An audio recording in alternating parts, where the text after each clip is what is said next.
Você provavelmente cresceu acreditando que precisava escolher um lado, ou a ciência ou a espiritualidade.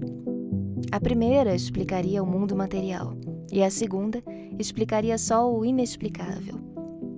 Mas esse muro entre as duas está rachando. Algo muito inesperado começou a acontecer em laboratórios de neurociência, em salas de meditação e entre alguns dos maiores gênios do Vale do Silício. Hoje, quem se afastou das religiões tradicionais e ao mesmo tempo sentiu que o ateísmo rígido dos anos 2000 não o satisfaz, não está mais sozinho. Na verdade, faz parte de um movimento que ganha força no mundo todo. E o campo da neuroteologia já se tornou até disciplina na faculdade. Até o gênio da tecnologia, que tornou possível você estar assistindo a este vídeo em um celular agora, concorda. A verdadeira espiritualidade não se opõe à ciência. Mas por que hoje os próprios cientistas estão questionando essa divisão entre ciência e espiritualidade? É o que você vai descobrir agora. Se você pudesse enxergar o universo na sua menor escala, o que encontraria? Durante muito tempo, achamos que seria o vazio, um grande nada entre as coisas. Mas a física moderna mostrou que essa ideia estava errada. Até onde parece não haver nada, existe algo. A confirmação veio com a descoberta do bóson de Higgs. Apelidado de a partícula de Deus, o bóson de Higgs confirmou a existência de um campo invisível que permeia todo o espaço. Esse campo é fundamental porque é ele que dá massa às partículas. Sem ele, prótons, elétrons e quarks não teriam peso. Os átomos não se formariam, a matéria não existiria. O universo seria apenas luz se propagando no nada. Thinking about how to get people to understand the Higgs boson, I think of a Hollywood party, okay? If you are an unknown actor at a Hollywood party and you enter and the bar is across the way, you could just walk there with no impedance to your progress. You have a low party mass, okay? If you are famous and you walk in, if you're Beyonce and you walk into a party, people crowd around you. And you cannot move very quickly. You have accreted party mass. So the Hollywood party field granted the popular person more mass than the unpopular person. And this is when you want to think about why one particle has a higher mass than another, you can think of this sort of interaction with the Higgs field. A ciência descobriu que o vazio absoluto não existe. Onde achávamos que não havia nada, existe um campo invisível sustentando tudo. Sem esse campo, você não estaria aqui. E se essa ideia te soa familiar, não é por acaso. A noção de que o universo é preenchido por algo invisível que conecta todas as coisas não é nova. Ela acompanha a humanidade há milênios. Diversas tradições filosóficas e espirituais já descreveram, cada uma ao seu modo, esse algo que permeia a realidade. O Akasha dos hindus, o pneuma dos estoicos, o prana dos yogis, o chi dos chineses, ou o espírito, presente em muitas tradições ocidentais. Todas elas, de formas diferentes, apontavam para a mesma intuição: o universo não é um grande vazio. Ele é cheio de uma presença invisível que interliga tudo. E hoje, o campo de Higgs confirma que a realidade é muito menos vazia, simples e isolada do que imaginávamos. E essa noção de conexão também aparece em outros fenômenos estudados pela física moderna. Um exemplo fascinante disso é o entrelaçamento quântico. Imagine duas partículas que foram criadas juntas. Mesmo que você as separe por quilômetros ou até por anos-luz de distância, elas permanecem misteriosamente conectadas. No mundo quântico, a separação não significa isolamento. E até teorias ainda em desenvolvimento, como a teoria das cordas, indicam que o universo pode ter mais dimensões do que aquelas que percebemos. Ou seja, hipóteses científicas mostram o quanto nossa percepção do mundo é limitada. Aos poucos, a ciência vem revelando que o universo não é feito de peças soltas. Ele se parece mais com um sistema profundamente interligado, sustentado por estruturas invisíveis, onde tudo existe em relação a algo maior do que conseguimos ver. Se a ciência descobriu toda essa coincidência com tradições espirituais no universo, ela também revelou algo igualmente surpreendente dentro do nosso corpo. A espiritualidade não vive só no campo das ideias, ela deixa marcas reais no cérebro e na saúde.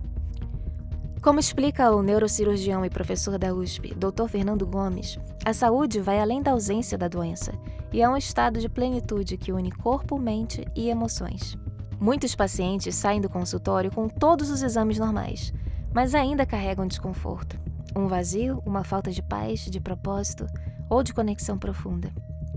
É exatamente aí que entra o que o Dr. Gomes chamaria de circuito da fé. Segundo o neurologista, práticas como oração, meditação e contemplação podem ser mais transformadoras do que muitos imaginam.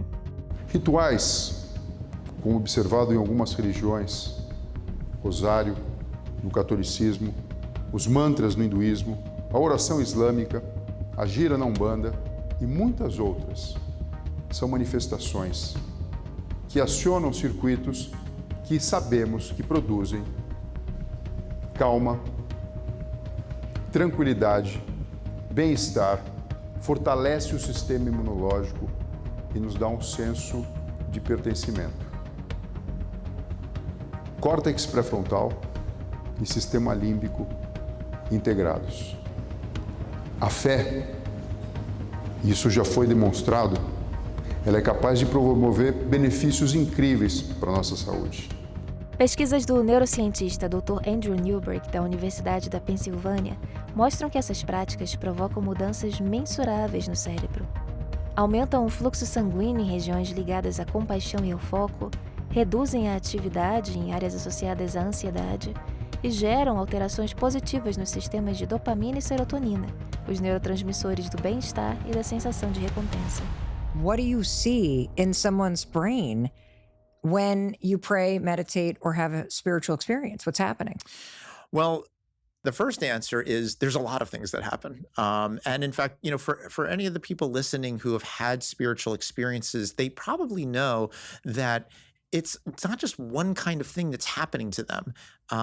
It could be emotions, it could be thoughts, it could be feelings, it could be things that you sense.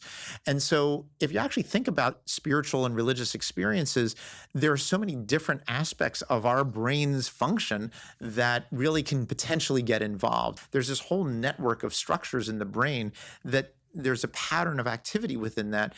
E um dado impressionante vem das Blue Zones, as regiões do mundo onde as pessoas vivem mais tempo e com mais qualidade de vida, como Okinawa, Sardenha, Nicoya, Icária e Loma Linda.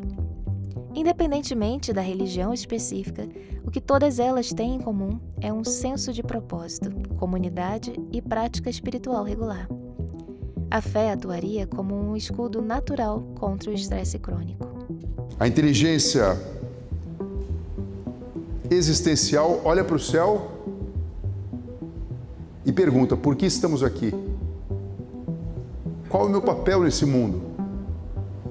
E a inteligência intrapessoal diz o seguinte: fecha os olhos, olha para dentro, porque a resposta começa aí dentro. Se o universo é uma grande rede conectada, o que somos nós dentro dela?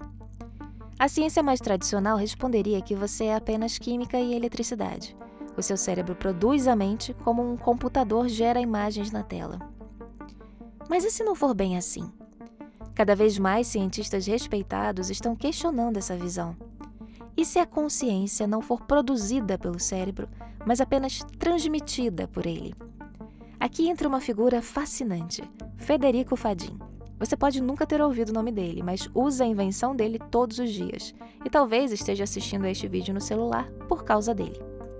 Fadin é o engenheiro que criou o primeiro microprocessador comercial do mundo, o Intel 4004, o chip que deu origem a toda a revolução da computação moderna. Um homem de ciência, números e silício. Justamente por isso, sua mudança de pensamento impressiona tanto. Depois de décadas projetando processadores, Fadin passou a defender uma ideia revolucionária. A consciência não seria um subproduto do nosso cérebro. Ela seria uma propriedade fundamental do universo, que existe antes mesmo da matéria. Para ele, por mais sofisticadas que sejam as máquinas que criamos, elas nunca terão qualia, aquela experiência subjetiva real de sentir o gosto doce de um pudim, a dor de uma perda ou o encanto diante de uma cena bonita. So meaning is the foundational aspect, is the ultimate ontology of reality, because meaning is what one is seeking to know itself. Meaning is the essence of its own self-knowing. The essence of its own self-knowing is who am I, is the meaning of who I am. That's what meaning is. And we seek the same, and in fact, one knows itself through our own knowing ourselves. Fadin e outros pesquisadores propõem uma metáfora poderosa.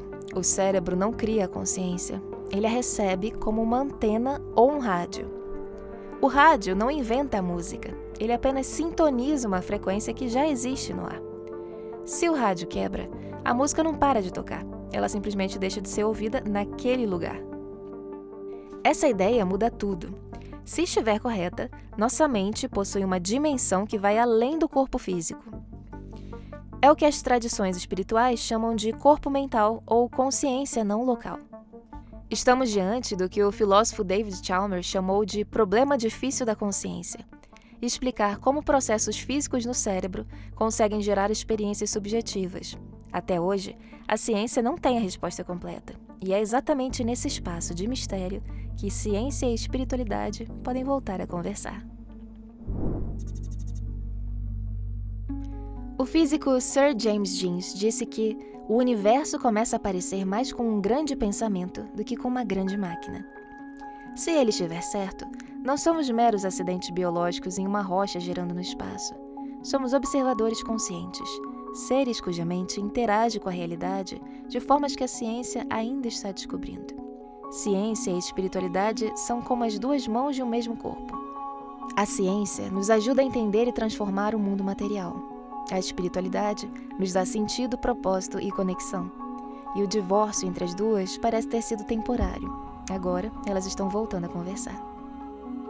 O Dicionário de Cristianismo e Ciência é uma obra de referência sobre esse tema, que reúne contribuições de teólogos, filósofos e cientistas. Longe de ser um livro de doutrinação, ele coloca conceitos da teologia, da filosofia e das ciências naturais lado a lado, e nos ajuda a perceber onde esses campos dialogam, onde eles entram em tensão e onde usam metáforas semelhantes para descrever realidades complexas e difíceis de expressar. Quando um teólogo fala em onipresença de Deus e um físico quântico fala em não localidade, eles não estão necessariamente falando a mesma coisa, mas podem estar apontando, com vocabulários diferentes, para os limites da nossa linguagem, diante do que a gente não consegue compreender. As diferenças e os conflitos entre ciência e espiritualidade não sumiram, mas já se consolidou um espaço onde ninguém precisa escolher entre ser inteligente ou ser espiritualizado. É possível, e de acordo com alguns grandes nomes da ciência, até recomendável, buscar ser as duas coisas.